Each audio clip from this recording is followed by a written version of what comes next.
Greetings, my V family all over the world. This is your gorgeous chief. And let me warn you, I have not slept for so many nights. I've been on Zoom. My name is now Pathman Zoom Senathirajah, or the chief of Zoom. I've been talking to so many organizations around the world on video calls, and I'm super excited because even with this whole new normal the world is talking about, all right, with Dato Sri Vijay and Japada's guidance, we are reaching more people every single day. So guys, embrace technology. Build your network to max out using your mobile phone, using your laptop, using your iPad. The world is ready for this. They want this opportunity called QNET. So don't waste time. Embrace technology and max out from the comfort of your living room, your kitchen, your car, or wherever you are building your business from. So guys, all around the world, this Wednesday message is extremely special. You must watch it. It's a walk down memory lane. Now, if you remember, many years ago, I think 15 years ago, I produced a video based on the most important lesson that Dato Sri Vijay taught me, which I apply in my life as much as I can, called Empty Your Cup. Now, if you are new to the business, you are bound to hear about this. You're going to watch a video where I look very different, much younger, I would say, where I speak about this theory of life, about emptying your cup. So today on this Wednesday message, I'm going to talk about that story of Master Suzuki. I still remember sitting down on the floor in Dato Sri Vijay's house many moons ago when he shared this story. All right, and I was like, what? All right, and today I thank him every day for instilling this value system of constantly emptying your cup, which made it possible for me to be who I am today. So listen to this story very carefully. If you've been in the business for a long time, this is a long overdue reminder. If you're brand new, guys, and you just sign up, this story is the beginning of the right step you're going to take to max out. So this story goes all the way back to Japan. And in Japan, there is a culture or a teaching called Zen Buddhism, which is a combination of martial arts and everything else. And one of the greatest masters of Zen Buddhism is a master called Master Suzuki. True story, it's not the motorbike brand, all right, it's Master Suzuki. And Master Suzuki was so sought after, all right, that people from all over the world tried to become his student at his temple slash, school, where he teaches you the way of life to reach your limitless potential, to unleash the power within you. And every year he only takes about 10 to 13 students. And he personally selects students from around Japan who deserve to be his disciple. But one year in the intake of students, one student managed to come in, I don't know, using influence, who belonged to a rich family. The other students were from humble backgrounds but great potential, who was handpicked by Master Suzuki himself. But there was one student, all right, who was not handpicked by Master Suzuki but found his way into the school of Master Suzuki's teaching. And this teachings of Master Suzuki starts by year 1, and then you graduate to year 2, year 3, year 4, and then ultimately you graduate and you become maybe a semi-master or junior master. So the first year of the studentship of Master Suzuki's disciple was mundane work. They would sweep the floor, wash the toilets, not learn any martial arts, not touch a weapon, all right? And Master Suzuki would make them do repetitious mundane work, all right? The most mundane thing: wash the plates, all right, wash the rice, wash the toilet, cut the grass, sweep the floor, feed the animals. You understand? No engagement. Occasionally Master Suzuki would gather them to give more instructions of them to do more mundane work. And Master Suzuki would sit on his hut, at the porch of his hut, drinking tea and observing every single student. Alright, and he's obviously observing them, trying to see the qualities in each of the students. And the end of the first year, Master Suzuki would gather all the students in the courtyard, and he would walk past each student without saying much by tapping their shoulder. The minute he taps their shoulder, that means they have graduated to the second year of being a student of Master Suzuki. And the year came to an end. And all these 13 boys, inclusive this boy, was not handpicked by Master Suzuki, who didn't come from a humble background, but most probably a very educated boy from a reasonably rich family, a little bit spoiled, but very well educated. And Master Suzuki tapped the shoulder. 1, 2, 3, 4. When he reached this particular boy, he just walked past him and went to the next boy and tapped the shoulder. And at the end of the process, 12 boys were tapped on the shoulder by Master Suzuki, and they graduated.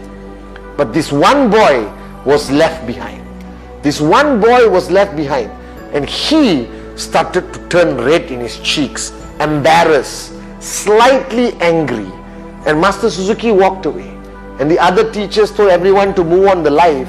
And this boy had to repeat the process of the first year all over again, cutting grass, sweeping floor, washing the toilet. But now it was a painful process, because he was doing it for his classmates who are now his seniors.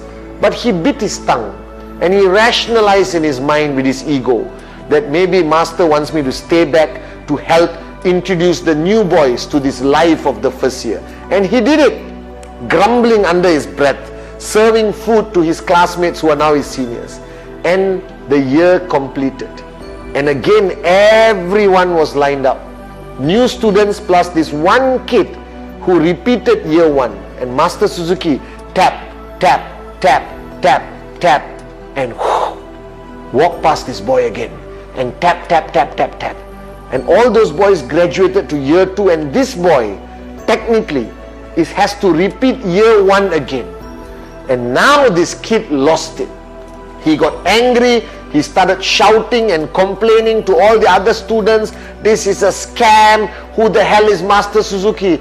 Master Suzuki walked silently back to his hut and sat down. And this time the boy couldn't control his anger. He lost it. He stormed to the hut of Master Suzuki. Alright? Didn't even knock the door. Literally pushed the door open and went in and started shouting. Oh my God, shouting at Master Suzuki, the Grandmaster. Master didn't react. The boy was ranting and complaining how he was treated unfairly. He's better than all the other kids. He's educated. He has been to university, blah, blah, blah, blah, blah, blah, blah, blah.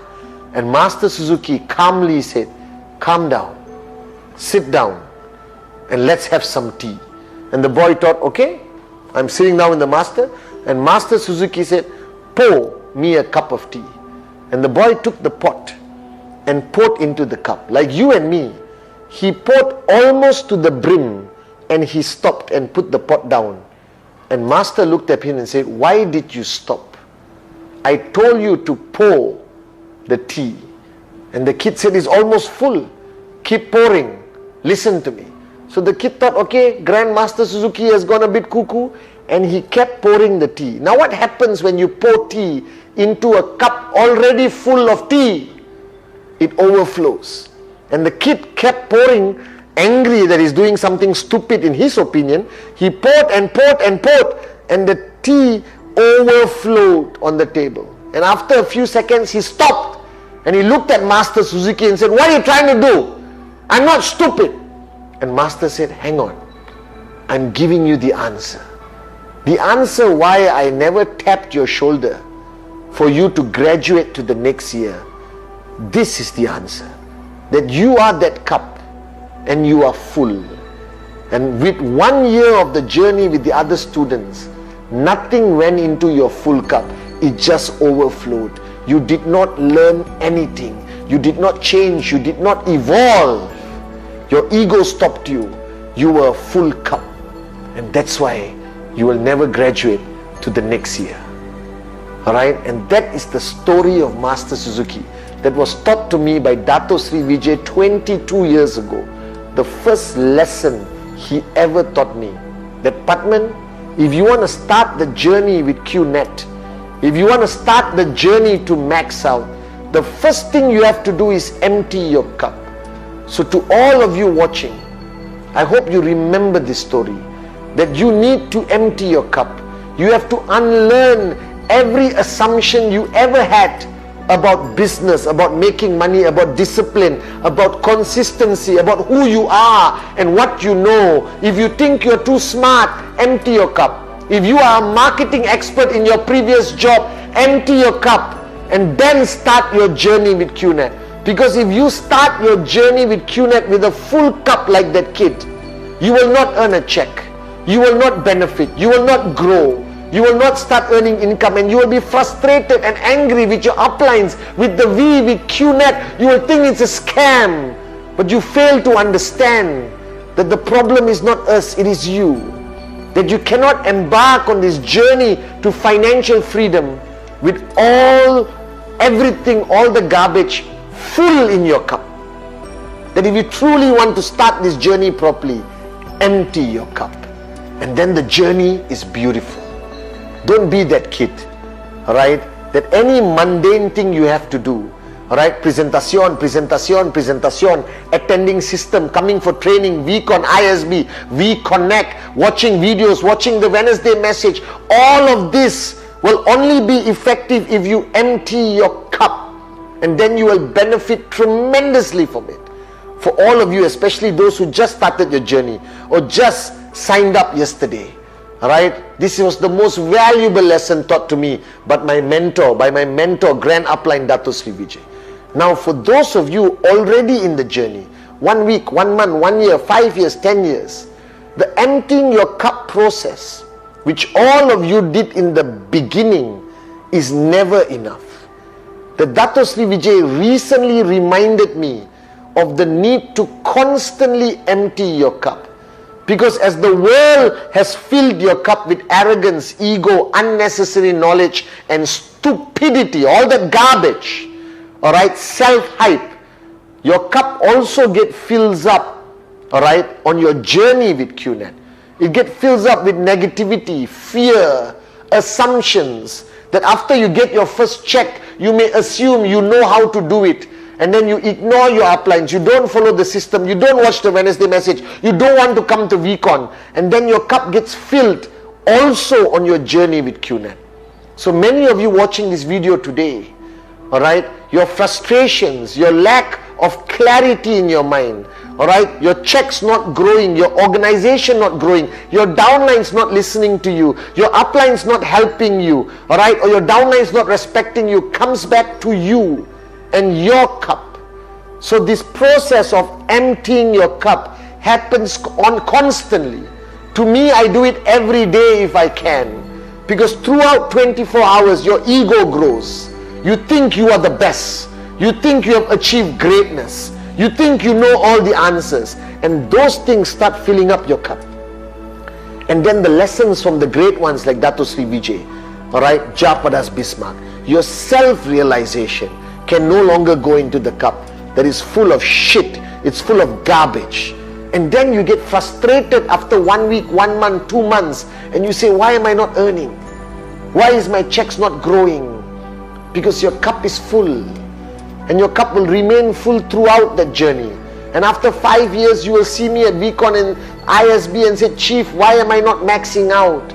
Because you haven't learned this skill, you haven't learned this humility to constantly empty your cup and seek for the right information, seek for clarity, counsel with your upline, watch the videos on VTube by Dato Sri Vijay, Japa, all the V partners, and filling back your cup with what is required for the next achievement. And then empty your cup again and fill it up again. And the most important thing you need to understand is when your cup is full. How will you know? There's a simple test. If your relationships around you are starting to self-destruct, if people are starting to complain about you as an upline or a downline, if prospects are not signing up, if downlines are not listening to you, or even your family has said that there's something wrong with you, all right, and you are feeling uneasy, and you're feeling your false ego, your arrogance growing, you're losing your temper easily, you're not listening to anyone, you don't want to watch the Wednesday message because you think, why? I watched it so many times already. And then these are signs that your cup is full. When your downlines confront you, that you don't care about them, that you're not listening to them, that you are not there for them, your cup is full. When your check starts to drop, your cup is full. And even your checks are high, but nobody respects and listens to you anymore, that also means your cup is full. So on this journey with QNET, as Dato Sri Vijay has taught me, is not about emptying your cup once at the beginning, like most of you who have watched my video before. It's about constantly emptying your cup throughout your journey. That even after you max out one tracking center, you need to constantly empty your cup so you can max out the second and the third. Now this Wednesday message is the most important message. Please send it to all your downlines. Remember this. Your journey begins by the need for you to empty your cup, as Dato Sri Vijay has taught me and I'm sharing with you. But the purpose of emptying your cup in the beginning doesn't stop there. That you must constantly identify the need when you need to empty your cup and empty your cup again throughout your journey. And then I promise you, you will go from 250 to 500 to 2000 to 5000 to 10,000 to max out and to remain consistent with the biggest checks you have ever achieved. Simple, consistently empty your cup. I love you guys.